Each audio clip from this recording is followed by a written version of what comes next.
दोस्तों, बॉलीवुड के दिन हाल के कुछ महीनों में ठीक नहीं चल रहे हैं।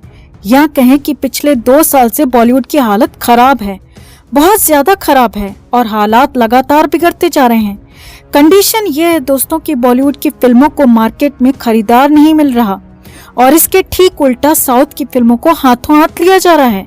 साउथ की फिल्में कोविड काल में भी ब्लॉकबस्टर कमाई कर रही हैं। अब साउथ की फिल्मों में काफी नाम कमा चुकी हैं और फैमिली मैन जैसी सीरीज से हिंदी बेल्ट में भी अपना सिक्का जमाने वाली प्रियमणि ने इस बार बॉलीवुड की पूरी इज्जत उतार दी और यहाँ तक कह दिया कि ये लोग साउथ इंडस्ट्री के आगे गिड़गिड़ा रहे हैं। और ये सब कुछ हुआ सुशांत सिंह राजपूत के जाने के बाद। सुशांत के बाद बॉलीवुड का खेल खत्म हो गया। तो ऐसा क्या हो गया एसएसआर के बाद? क्या क्या कहा प्रियमणि ने, कैसे बॉलीवुड की बैंड बजा दी और कैसे उल्टी गिनती शुरू करवा दी, सब कुछ आपको बताते हैं। आप भी वीडियो को लाइक और शेयर कर अपना प्यार और सपोर्ट दिखाएं। कमेंट में अपनी बात अपनी राय जरूर रखें। चैनल को सब्सक्राइब कर चैनल के साथ जुड़कर हमारी ताकत बढ़ाएं। तो बॉलीवुड के हालात कितने खराब हैं इसका अंदाजा इस बात से लगाया जा सकता है कि आमिर खान जैसे बड़े स्टार को अपनी फिल्म लाल सिंह चड्ढा के रिलीज के लिए सेफ डेट की तलाश है और बिना किसी खास लोकेशन के आमिर खान तक फिल्म को रिलीज करने से बच रहे हैं और अब तक कई बार अपनी फिल्म की रिलीज को आगे खिसका चुके हैं। और अब भी उम्मीद या कहें कि अब भी संभावना बनी हुई है कि आगे भी आमिर खान अपनी फिल्म के रिलीज डेट को खिसका सकते हैं। यानी कि बॉलीवुड वालों के सो कॉल्ड बड़े फिल्म मेकर्स की हालत खराब है और वहीं पर साउथ इंडस्ट्री राज कर रही है, रूल कर रही है। न सिर्फ साउथ सिनेमा में उनका राज चल रहा है बल्कि हिंदी में डब होकर आ रही फिल्में भी कमाल कर रही हैं।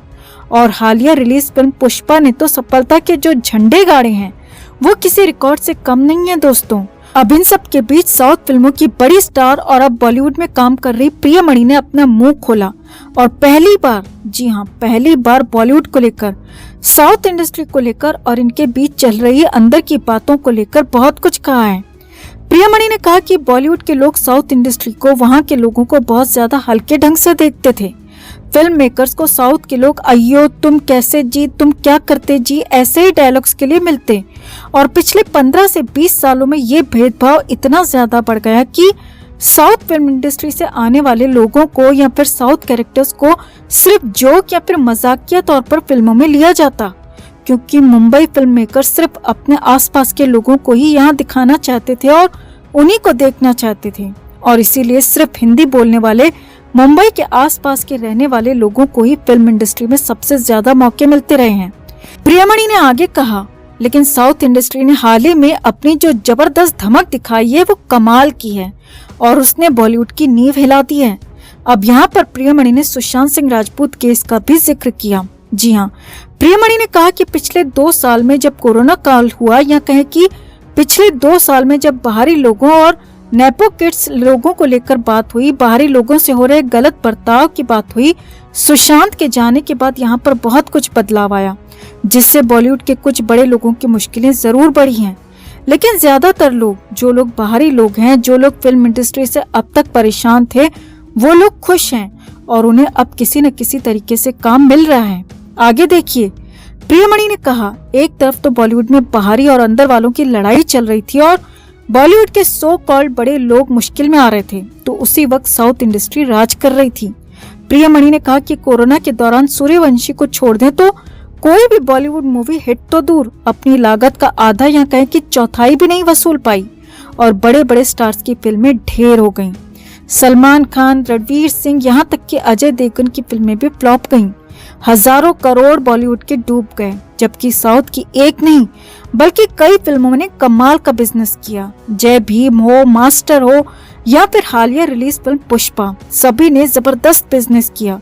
न सिर्फ साउथ में बल्कि हिंदी में डब मूवीज ने भी कमाल का काम किया और साउथ इंडस्ट्री ने जबरदस्त राइज किया, बॉलीवुड को बहुत पीछे छोड़ दिया।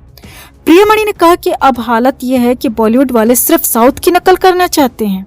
जी हाँ, जो बॉलीवुड वाले पहले हॉलीवुड की नकल करते थे, हॉलीवुड की तरह फिल्में बनाना चाहते थे, उनकी फिल्मों को कॉपी किया करते थे, अब वो साउथ इंडस्ट्री को कॉपी कर रहे हैं, साउथ की नकल कर रहे हैं। लेकिन इससे कुछ होने वाला नहीं है। आपको कुछ नया लाना पड़ेगा, आपको कुछ फ्रेश सोचना पड़ेगा और सबसे बड़ी बात, आपको भेदभाव से आगे निकलना होगा।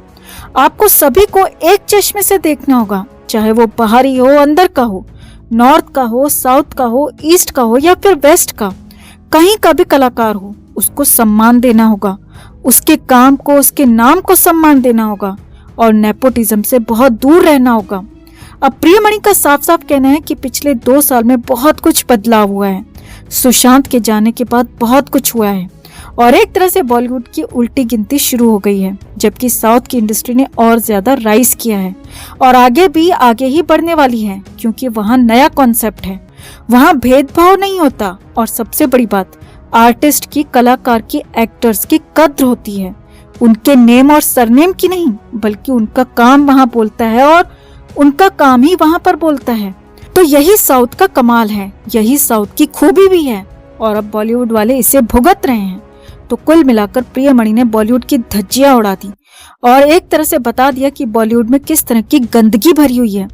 लेकिन वहीं दूसरी तरफ साउथ इंडस्ट्री में ऐसा बिल्कुल नहीं है और इसी वजह से साउथ इंडस्ट्री आगे बढ़ रही है, बॉलीवुड को कुचलती जा रही है और हो सकता है कि अगले कुछ सालों में या कुछ दशकों में भारत की सबसे बड़ी इंडस्ट्री तेलुगु या फिर तमिल इंडस्ट्री हो जाए और हिंदी फिल्मों की इंडस्ट्री कुछ नेपो पसंद लोगों की वजह से, कुछ गैंगबाजों की वजह से बहुत पीछे छूट जाए। तो आपका प्रियमणि की इन बातों पर क्या कहना है? प्रियमणि की बातों से आप कितना सहमत हैं दोस्तों? कमेंट में आप भी अपनी बात, अपनी राय जरूर रखें और वीडियो को लाइक और शेयर कर अपना प्यार और सपोर्ट भी जरूर दिखाएं। दोस्तों, बॉलीवुड की कई ऐसी हस्तियां हैं जो सारा सच जानते हुए भी चुप बैठी हुई हैं, क्योंकि उन्हें डर है कि अगर उन्होंने सुशांत के लिए आवाज उठाई तो बॉलीवुड के गैंगबाज उन्हें भी सुशांत की तरह बाइकआउट कर देंगे या फिर इस दुनिया से ही रुखसत कर देंगे।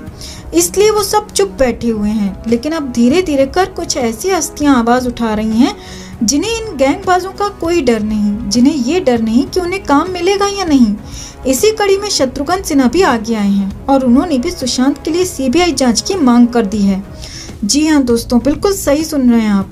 इतना ही नहीं, उन्होंने साफ तौर पर कहा है कि वो इस मामले में सुशांत के लिए लड़ रही कंगना के साथ हैं। जिस तरह कंगना सुशांत के लिए आवाज उठा रही हैं वो बेहद सराहनीय है और शत्रुघ्न ने कहा है कि मैं इसमें कंगना का पूरा साथ दूंगा।